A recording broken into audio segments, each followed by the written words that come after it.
Yo, what's going on, everybody? Welcome back to the channel. In this video, we are going to be looking at the NBA slate. For tonight, we have Game 5 of the Western Conference Finals with the Golden State Warriors looking to close out the Dallas Mavericks after Dallas was able to take Game 4 at home. Let's go ahead and get into it. As always, if you enjoy the videos, appreciate it. Hit the like button, subscribe if you haven't already. So you can check out all the other socials down below in the description. Go through Prizepicks, and then we'll go through Fanduel.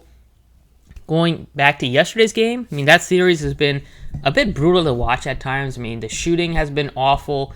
The scoring, there's just been bad basketball. Guys are not playing 100% with their injuries. So that's the Eastern Conference Finals hasn't been super fun. At least this one, we've seen some of these games be somewhat higher scoring. Like a lot of the games with the Celtics and the Heat, they've been under 200, maybe even in the like 190 range.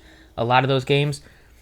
So let's go ahead and get into it. Looking at today with the Golden State Warriors in a closeout spot at home, you definitely expect them to, I fully expect them to win this game and to close out the Mavericks here. So I'm looking to focus on a Golden State player or get to probably at least a 3-3 or maybe a 4-2 in terms of my 6 players in my lineup.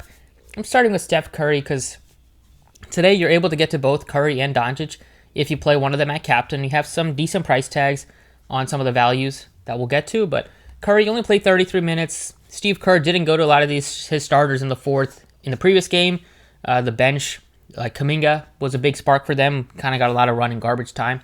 So Curry lost a lot of minutes. He didn't shoot particularly well, only 2 of 5. I definitely expect him to go right back to dropping probably close to 30 real-life points and maybe over 50 fantasy points. I'm looking to plug in Luka Doncic.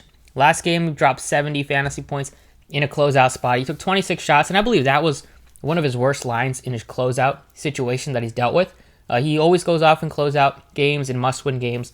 So in his young career, it's not been a super long sample size. But do love Luka Doncic today. I mean, how could he not? 3 straight games of dropping over 66 fantasy points. Been super consistent. You can definitely try to get to him at captain if you wanted to. But hopefully Curry is able to be somewhat close to Luka where the price gap makes it worth it. And then other guys I'm looking to, just to fill out some value right out of the gate. Otto Porter Jr. is questionable right now. He missed last game, and then the previous game he left early.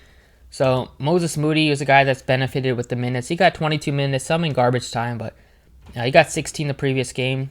He's no longer $1,000, but he's still a decent price tag at $2K compared to the other guys that are cheaper than him who don't really look like they're going to play. And then Jonathan Kuminga, after playing his second game of the series, his price tag went up to $2,800.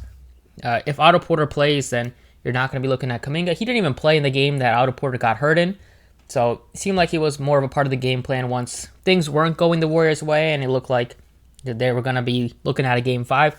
So I'm not too keen on Kuminga unless Porter is out. If Porter is in, then I don't expect him to be in the rotation, whereas Moody should still be in the rotation if Porter is in. If Otto Porter is able to play today, I do like his price tag at $4,000. He has played well in the playoffs for them, getting you rebounds, getting them good shots. I mean, he's been shooting at a ridiculous clip, getting open looks with teams focusing on stopping Curry and Clay and Wiggins and Jordan Poole. So I do like him if he's able to suit up tonight, but other option would be getting to Maxi Kleber at 400 more. He finally had a good shooting performance. Hopefully he can carry that into today. I mean, it's been a very tough playoff run. At least this series has been tough for him, except for that last game. He finally was able to hit some shots and get his confidence going. Got you 3 blocks as well. So at $4,400, I think he makes a lot of sense. And I do prefer Dinwiddie compared to Reggie Bullock, even though he did have 6 threes last game. That's all he takes is 3-pointers for the most part. 6 field goals, all 6 were threes. Got you 2 rebounds, 2 assists. He's going to play about 40 minutes, so he looks solid. But Dinwiddie's a guy that got up to 8 assists last game, handling the ball a bit, and do expect him to have a chance to be in the closing lineup if they're not getting much production. If one of Bullock struggles or Finney-Smith struggles, or if they just want to go small, if their centers are not producing. So I think Dinwiddie's going to be looking at around 30 minutes at least, if not a little bit more than that, if he is playing well. And he's a guy that doesn't only shoot threes. He's able to drive a bit, can get you some assists, get you a couple of defensive stats if you're lucky. So that's $6,200. I like Dinwiddie. And then Finney-Smith is probably another guy that I would look to, but I probably like Dinwiddie a little bit more. Finney-Smith had a kind of an outlier game where he shot 9 of 13. He hasn't taken more than 7 shots in any of the other games, and he's taken 6 shots in 2 out of the 4 games. so far that he's played in this series. So at home, Dallas just had things going. I don't expect Dallas to win this game, so I'm not going to be looking to go crazy with the Dallas side, but I do like the value on Maxey, and I think you're probably going to be looking at getting to one of Dinwiddie, Bullock, Finney-Smith, or both, or two of those guys. But you do have Looney and Poole just a little bit more expensive here. Looney had a poor game, but that's not going to really let me deter me away from him. He's been really productive throughout the series and only got 20 minutes in a blowout, so there's that, and his price tag has come. It's pretty affordable now at $7,000 in the utility spot. I like him more than maybe Jordan Poole, who's not been playing as many minutes now that they're getting good production from Wiggins, and now that Clay is getting full minutes. So he's looking at high 20s. He hasn't gotten over 30 in quite some time, but he looks okay. He's probably like Looney, just with the rebounding that he gives you and a little bit easier shots that he gets right at the rim. And then we have 8,300 left. I mean, I'm not really a fan of Draymond today. I haven't played him at all this series, and for a pretty good reason. He hasn't had very many productive games. Highest fantasy score he's gotten was 31. Last game, decent all-around game was 10, 6, and 6, but I'd rather get up to Wiggins for a couple hundred more, 400 more, and Wiggins only played 30 minutes. He lost out on around 8 to 10 minutes that he typically will play in any sort of close game, and you can just kind of chalk that one up. He's been productive throughout the playoffs, not only in this series, but in the previous series with the Grizzlies. So this is one build if you're looking at playing Steph Curry at captain. You're getting Moody, and then you're getting Wiggins. So you're getting two out of the big four from Golden State, and then on the Dallas side, you get Maxi Kleber as a role piece, a couple of bench guys, and then you get Luka Doncic, who's going to hopefully take over and put up 60, 70 fantasy points. I'm not really that interested in going different approaches at captain just because it's easy to get to Luka or Steph today. At least Steph is pretty easy to get to. It's 16-5 and still feel good about the rest of your lineup. If I was going to go with maybe like Wiggins and see if he's able to produce, we can get to Luka and Curry. We have 4,800 left, so this one we can, if Otto Porter does play, we can plug him in. We can plug in Maxey. And then 6K, we just miss out on getting to Dinwiddie, so we're going to be looking at making some changes here. And maybe instead of Maxey, we'll look to Moody. Now we have 84. We can plug in Draymond, something like that. This one is a full-on Golden State stack except for Luka, but that might not be the worst thing with how many blowouts we've seen in the playoffs. But if you're not 100% sure on Otto Porter, you can get to Maxey and at least spread it out a little bit more. But for me, I'm definitely going to be looking at Steph Curry at captain today. I think he's going to have a big game at home. I'm looking at getting to Wiggins as well. I like Luka, and then I like Maxey right now just with the value that he's going to give you at 44. And then if Otto Porter does play, you can look to him. And then you have 45 left, so this one you could flip-flop Luka and Steph. And if you plug in Luka at captain, and Steph here, you have 37, so you're still going to have money left over, but it might not be the worst thing. You can upgrade. Don't have much to upgrade besides maybe getting up from Wiggins here, but leaving some money on the table is definitely not the worst idea.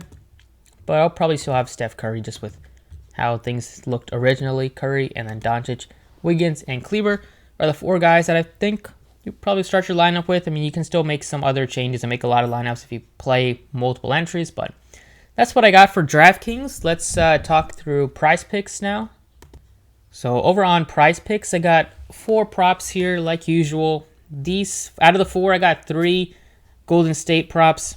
They haven't had the fantasy score posted yet, but I do like taking the over on Luka Doncic's fantasy score once it does get posted because it's always been in like the high 50s, like it was 58, and all Luka has been doing is dropping over 60. So if you wanted to add another prop here, we'll be taking the over on Luka Doncic's fantasy because not only is he getting you a lot of points and rebounds and assists, I mean, his PRA is viable, but it's been a little bit closer than his fantasy scores because he's getting you multiple blocks and steals throughout the series, and it's really just helping his fantasy score with those 3 points that you get.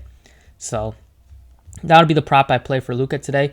But I'm looking at Steph Curry over 37.5 PRA. I mean, even in a bad game, he's dropped 33. Otherwise, he's been 47, 45, 37 throughout the series. He's been, doing everything for the team, not only scoring, but getting you rebounding and assisting. So that one is pretty easy to get to. I like Dinwiddie 17.5 PRA. It's another one that's pretty low for a guy that will play around 30 minutes. He's been producing in this series, at least better than he was at times in the previous series. And in this one, he's gotten you at least 20 PRA in 3 out of the 4 games, and had one bad game where he only had 9, but he's getting you some shots, he's getting you some assists, getting you some rebounds. So I think this one is also one that's pretty low, and we can look to take advantage of it. I got Andrew Wiggins over 24.5 PRA as well. Another one that I would expect to bounce back. Didn't play as many minutes. In 30 minutes, he only got 19. Didn't have his best game. Only had 5 rebounds as well. But at home, in front of the home crowd, I expect him to bounce back like he has throughout in the first 3 games where he played really well, and then even in the previous series against the Grizzlies. And then the last one is going to be a points prop, and that one is taking the over 7 points on Kevon Looney. It's a pretty low number for a guy that's averaging in the low teens throughout the series. Just with that 21 is helping him, but 9 and 10 in the other 2 games. You're looking at 3 baskets and hitting a free throw or 2, and he's gonna get at least a couple of shots right at the basket. So this one I do like. He only played 20 minutes last game, so I'm not too worried about it with the blowout. Expect him to get off to a pretty good start. They're looking to get him going early at least, and even so, he's looking at some lobs and can get to the free throw line if he gets fouled there. So, and he's not the worst free throw shooter. He's not like some of the worst. He's not a center that misses a lot like Drummond and all those guys. But that's what I got for Prizepicks. Let's go ahead and take a look at Fanduel. So for Fanduel, this is a potential build that you can get to. I still expect Luka to probably have a little bit of a better chance of outscoring Steph Curry. On Draftkings, the salary does make a difference, but Fanduel, they're plugging in the highest projected player that you have, and it's probably going to be Luka Doncic on mostly everybody's board. But Curry's there if you wanted to be a little bit different. You can look to him, and then not looking at Reggie Bullock in the pro spot. That would be something very different, but maybe look to Andrew Wiggins here and have 85, and we can plug in Reggie Bullock. And then I went to Moody just because he's pretty cheap at 65. And then on Fanduel, you do have Draymond and Clay that you can look to instead of Wiggins.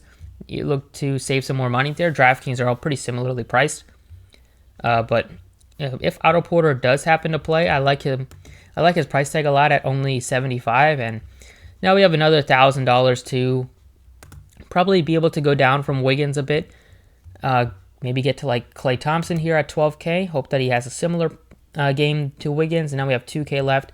We can upgrade from Moody up to, Bullock, a guy that's going to play around 40 minutes. So that would probably be a little bit better. Hopefully Otto Porter does play because it's kind of contingent on that. But these are the 3 I'd probably start with. Just like the $1,000 difference from Wiggins to Clay. And then you have Draymond and Looney if you wanted to get a little bit cheaper. But I think Clay can get the job done. And 10K Dinwiddie's a little bit tougher. The gap is a little bit wider on Fanduel, so I'll probably end up preferring Reggie Bullock the most. Then maybe look to Maxi Kleber at 9,000, then Dinwiddie, then Finney-Smith. But that's what I got for the video. Hopefully you guys got something out of it. Best of luck tonight, and I will see you all next time.